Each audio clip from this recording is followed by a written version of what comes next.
overheating problem I'm going to be checking into, but the AC doesn't work. I just opened this valve here.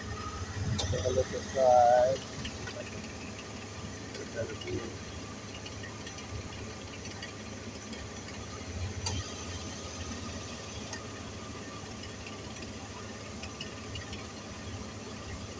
See it's slowly bubbling. Typical issue with ACs is either the high side or the low side. Somewhere over there.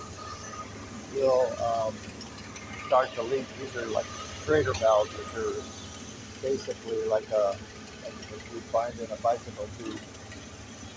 And so often if you do any work on the AC, you're going to change those valves just automatic.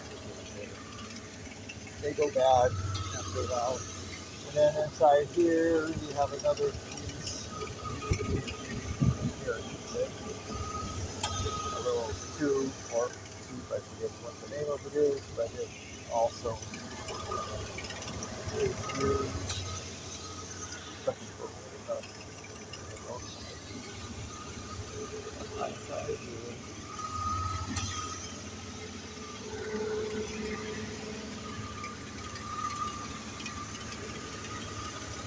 And compressor's working, so it's trying. It just doesn't have any fluid in it. Oh, yeah. The whole side. So, see if you can see it.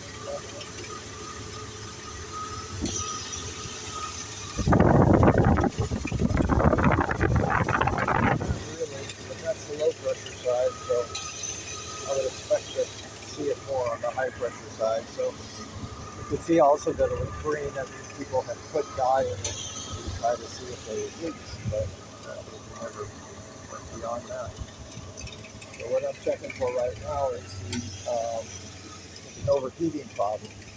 It apparently has gone into the shop, different shops, 3 times. The hose was all replaced. They replaced the thermostat. And we've got the mechanical fan, we got electric fan. And basically, we had not seen any fluid on the ground.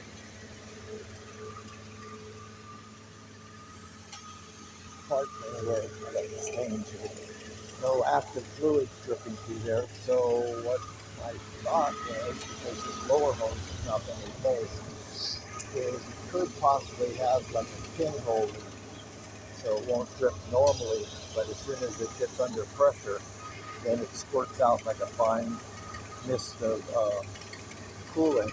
So eventually, while you're driving, you're slowly losing all the coolant. They just put coolant in here right before they brought it. So, not that one. Always remember which one. Yeah, they just put coolant in here. So, we'll let it just kind of do its thing for a while, run. Not that AC though. And just let it run and see if I can see anything going on. 2000, what? 2000 Dodge Dakota, 2001. Let's see, what is it? 2000. Manufactured in June of 2000. Alrighty. See how it works out here. Another update on the 2000 Dodge Dakota. Well, I'm going to let it run here for a while. Let's see if I can focus in there. That's the temperature right now. So we're between, or under 210 anyways. So usually the thermostat won't open up until about 180 or so. And then the electric fan should kick in after that, I think. So we'll keep an eye on this, see what it goes up to. It's going to be running here for a little bit. I got the AC on, I'm going to turn that off. Okay, the more compressor kicking on and off. We'll deal with that part later. All right, we'll just keep an eye on see if it heats up. Okay, we're going to take it for a drive. Jordan's driving that truck, the 2000 Dodge Dakota. I'm driving my 2004 Dodge Dakota. And we're going to run around, see if we can get any overheating to happen, or if there's water shooting out any place or something. So I'm going to basically follow him around some. We'll get back on here as soon as I have something else to report. Okay, did a run around the neighborhood with it. So far, so good. Can't seem to have any temperature issues. So we're going to take it up on the highway now. Get it up to some higher speed and a little more distance. See if we can see anything happening there. So tune back in after a little while. Right, Butchie Bob? Right. Okay, so I pulled this cap off. It burped a little bit, but as you can see, there's no fluid in there. Then I went underneath to try to open the drain on the bottom, see if I can look at what the water looks like. And there's some leakage. And it looks like coming down. If I can get this camera in the right way. It's looking like. Okay, so darn video cut off of me, so I don't know what I caught already, but up in here, see, it looks like it's coming from the water pump there. So that's pretty much what I think is happening. A whole lot of rust and everything over here, so it looks like it's been happening for a while. So my thought here is the water pump is bad. Got a lot of fluid built up here along the steering rack. Take a look over here. Looks like somebody greased the tie rod ends, but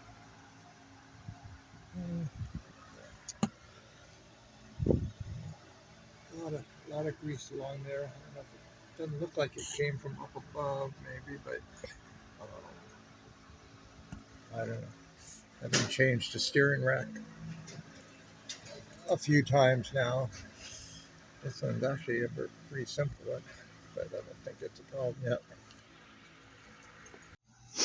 I've been kind of documenting these ridged loofahs that my friend Paul gave me, and I brought back down from Illinois. And they just suddenly decided they're going to go crazy here. And at the end of August, beginning of September, they started really going crazy, all right. Yesterday, there was a whole bunch of yellow flowers all over the whole thing. I don't see as many flowers today, but it looks like some more will come out tomorrow. But yeah, it's going crazy. Should probably be eating them, but I'm not that much of a loofah eater.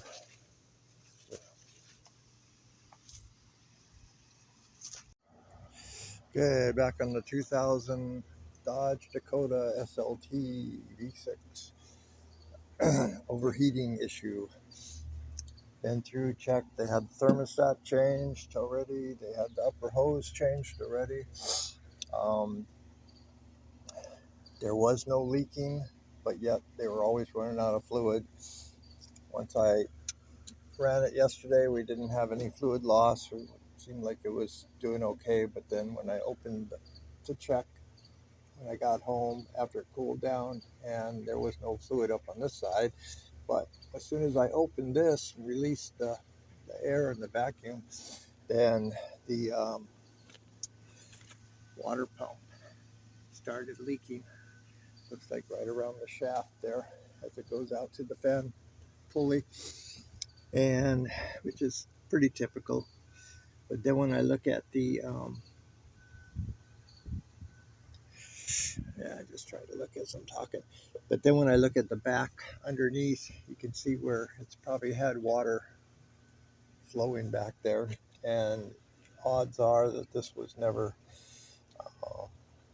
really running off coolant much. Probably used a lot of water, judging from the rust inside. So that could contribute to the water pump going out. So that's what I'm going to attack today here. And go grab some parts. In the meantime, I'm going to take a couple things apart here. So we'll be checking back in as I go. Okay, got the fan clutch off. You can get these wrenches from AutoZone or wherever as a loaner, which I had been doing. Finally, I just went ahead and sprung for it because it seemed like I was doing it too often. Put onto a breaker bar, and then I need a better wrench than this one that's thinner, but I've got a crescent wrench, so I was able to put that on the nut there, which is pretty big, and then this other tool fits into these holes here to hold the pulley, because just the tension of the belt is not enough, so you'll never get this off. And this is like a reverse, well, not really, it's, I guess, regular width, right? But anyway, I gotta go down this way to break it loose. Once you break it loose, they'll usually just screw right off. So next step is going to be to move the idler, pull the belt, and then I disconnect the bottom hose, and I can jump in and start pulling the water pump out. Goes pretty fast once you get in here. I thought I was going to take the radiator, everything out, but there's enough room. I can work with it that way. I did that on my truck. So. Okay, another little quick update, since some people may never have done this, but this is the idler here, and it takes usually a 15 millimeter socket, go to the breaker bar, and then loosen it. Once you loosen it, it doesn't respond back very good. Maybe it's got some issues too. Anyway, once you release the tension, then you can just take the whole belt off. Just thought I'd highlight that. Another quick update. Okay, so these are all 14 millimeter bolts that go around holding the pump on.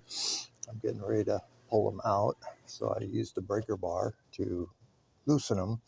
One of them, this one here, is hard to get to because this pulley's in the way. So there's a torque bit tip on the end, so you need to be able to use, like, let's see what size this is. A T50 Torx. So you need to be able to use a T50 Torx to get in there. Other than that, this here is just a bracket. So I pulled out one on the bottom, and just going to show you how rusty and gunky it is. Using my brand new Timo $18 half-inch impact wrench with 2 batteries, a charger, a case, and a bunch of other little goodies. And my other Saker one has a switch issue. So, okay, one more update. So I pulled all the main bolts. I haven't pulled the hoses yet. And starting from the left bottom, I got that one. I'm sorry, got that backwards. Anyway, I got one short one, and then 2 long ones coming back on this side, starting from the bottom. I got a long one, and then short ones, and then another long one. And then the Torx one, which goes right here, is that long. So that one's pretty identifiable. But anyway, so you got to be careful, because there's going to be 4 of these that are the deep hole, and another, what, 1, 2, 3, 4 that are shallow holes, and then the one Torx bit one. So I'm going to try to get off the rest of these clamps, and then I'll pry that off and take it down to pick up my other one. Okay, one more update. Just pulled that bottom hose, pulled this hose. There's something over here, which,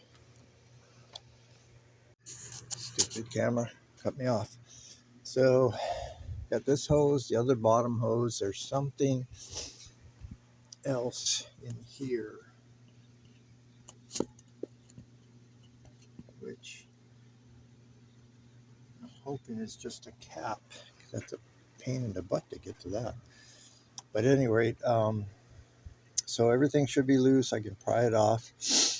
But what I wanted to really point out was, look at the rust. And the bolts are rusty. Some are greasy, which is not a good deal. This valve cover probably leaking here doesn't help. And the water that's poured out onto the ground is all just rusty water. I guess they did put some coolant in, but everything else must have been running on water. So we shall proceed. Okay, another quick update. So with everything loose, I was able to just pry this off. The only thing holding it was just the gasket or whatever's on there stuck. But this hose up here is another main hose. I don't know how I'm supposed to get that in there. That's crazy. Unless it's part of this hose going down here, which would make sense, but I don't know. It doesn't really pull out very far, so I'm gonna have to play with that a bit to get it in. So I'll update in a minute once I get that off. Okay, hold the pump. I'm just gonna update that hose up here. What a pain. I guess it goes up there, but it looks like it's probably got a bracket or something all in it here, because this doesn't pull up on it. So probably you got to pull the compressor, AC compressor, some brackets just to get down into that part. Hopefully the new one will just get back in there and I can tighten it up and we'll be okay. But yeah, you can see a lot of the rust going on. And this guy, a lot of rusty water been through there. And then you can see where it drips down from in here. That's kind of where they go bad. Either around this shaft starts leaking, or sometimes there's a weep hole if it gets too pressurized and it wants to blow. I think like this hole there maybe is a weep hole. But at any rate, it's a matter of taking it down and matching it up and making sure I got the right one for it. So they should have the pump and they should have this lower hose, which I'm going to replace at the same time. And then probably try to flush it some too. That's where we're at. I'm going to go put some tools away because it is pretty cloudy. I don't want it to rain on everything before I get back. Okay, another update. I got all the parts came in. Hoses are off.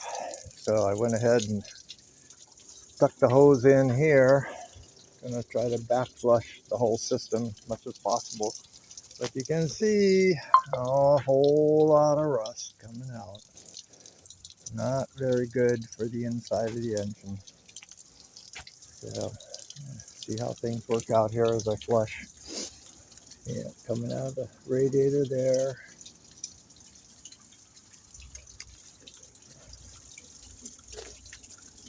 I think here down to here we get into the thermostat is down in there, which is kind of semi-hidden. A little bit of a job to get to that. Okay, so hopefully, since they said the thermostat was changed, I'm not going to worry about it. But basically, all I can do is flush this little spot up to here. It's not going to come out through the bottom there because the thermostat's closed. I'd have to heat up to do that. So most of the flushing is going to be this way. I'll give it a couple of squirts up this way too, just to see.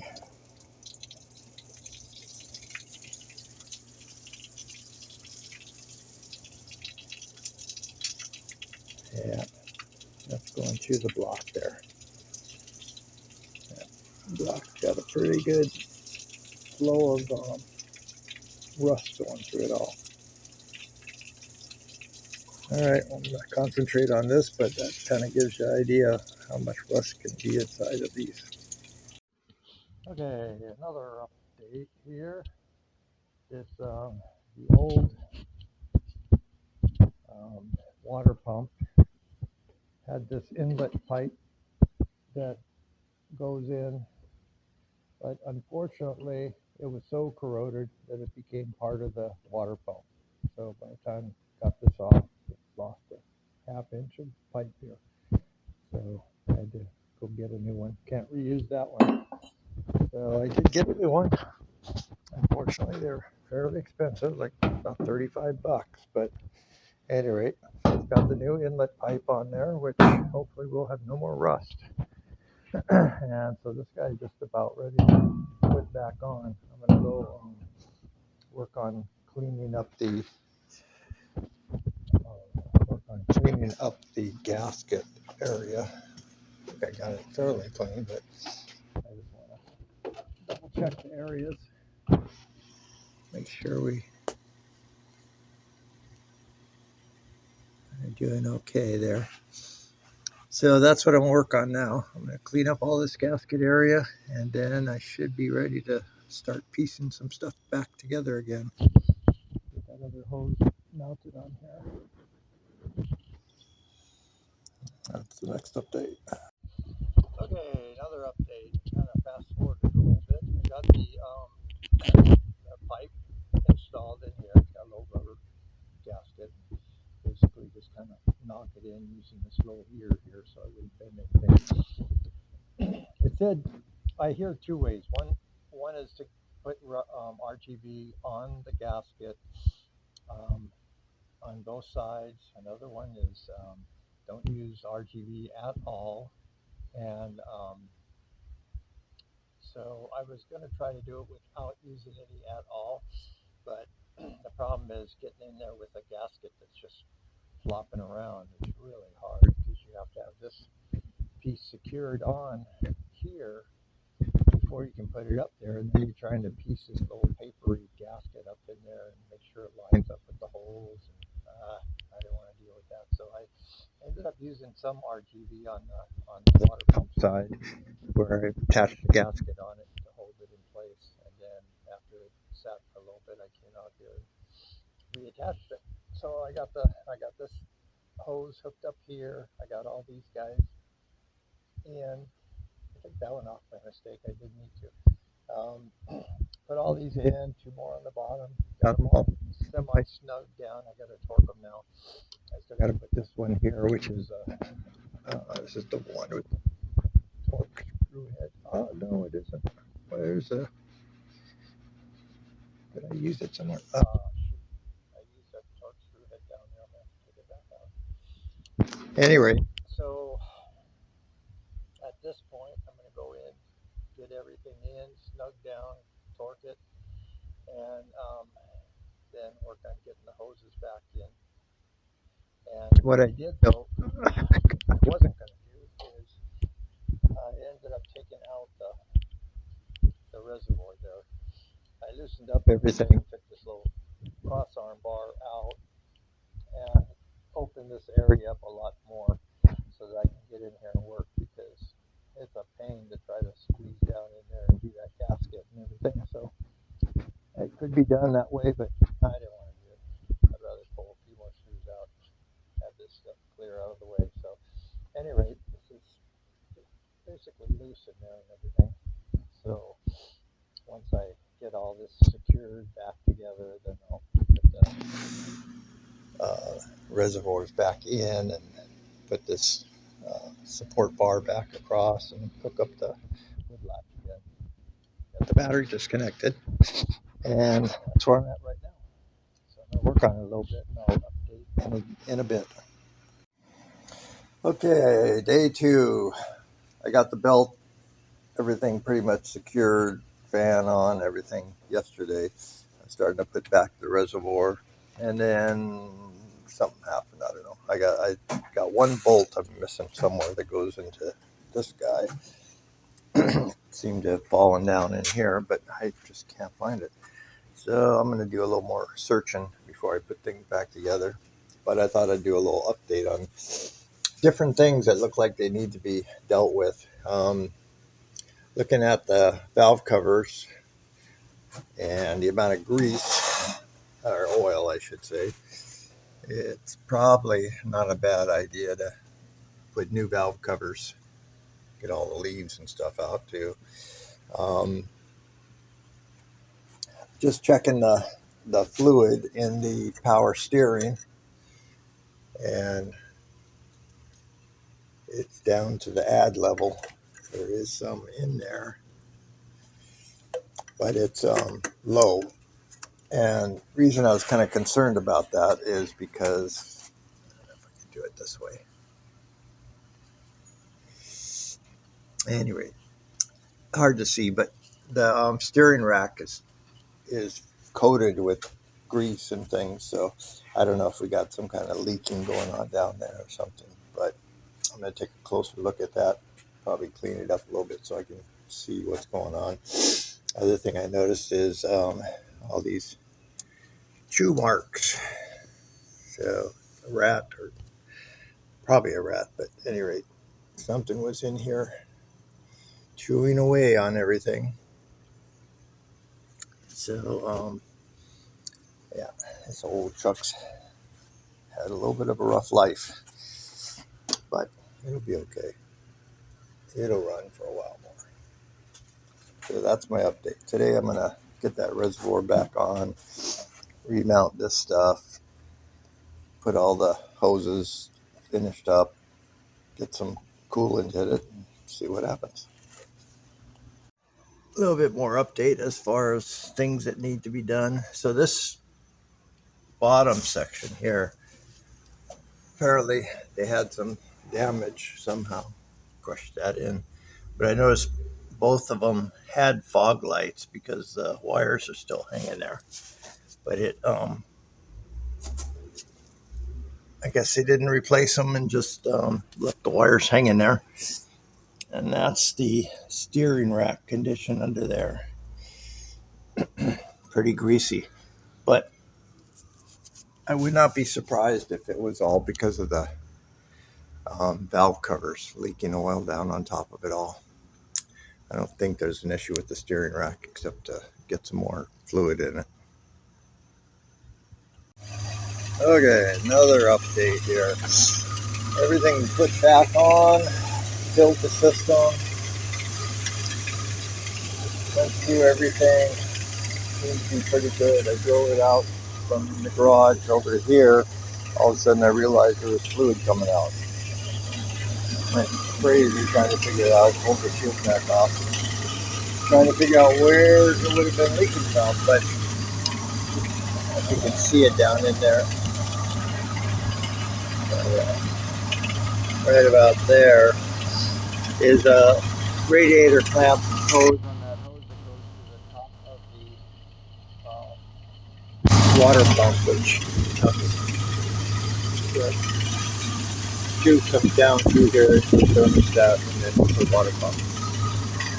I put everything together, torqued it all, but then I forgot because I had to take it off a couple times. I forgot to tighten that one screw. So that's where the water, or the coolant was leaking out of. So far, got no leaks again. Everything's good. And just gonna keep watching it for a while. Make sure. See what the temperature is doing.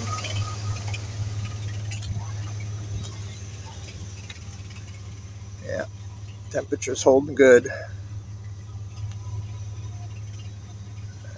Zoom in there. Sorry, very bad picture taking there. Yeah, so you can see right here, nice and low. And for the heck of it, this has 195,906 miles on it. The other thing I wanted to talk about as far as maintenance side of things is, I don't know what the deal is with this, how long it's been or whatever. Probably wouldn't hurt to get a new air cleaner on there because there is no other place for it. And then if down in the carburetor. There you go, that really, the throttle body should be straightened out real good. And so what I would guess is, if you wanted to dig in deep enough at some point, put new valve covers on there, get rid of the oil leaks, hold the throttle body, give it a good cleaning, and that just helps out a little bit. It's got a little bit of a slight kind of mist to it, and it does seem to generate some water here, which is probably normal, but it's not too bad. Not a big mist that I can tell. My Dodge truck, I get misses that are worse than that, but that's usually because of the what do you call it? I lost the word, the ignition coils, yeah, which are part of the, that came out right on the spark plug there. So sometimes those are so bad, you have one missing, like the ignition coils there. Beyond that, the brake fluid, not bad, but it wouldn't hurt to get it cleaned up a bit. The whole engine compartment could stand a bit of a cleaning.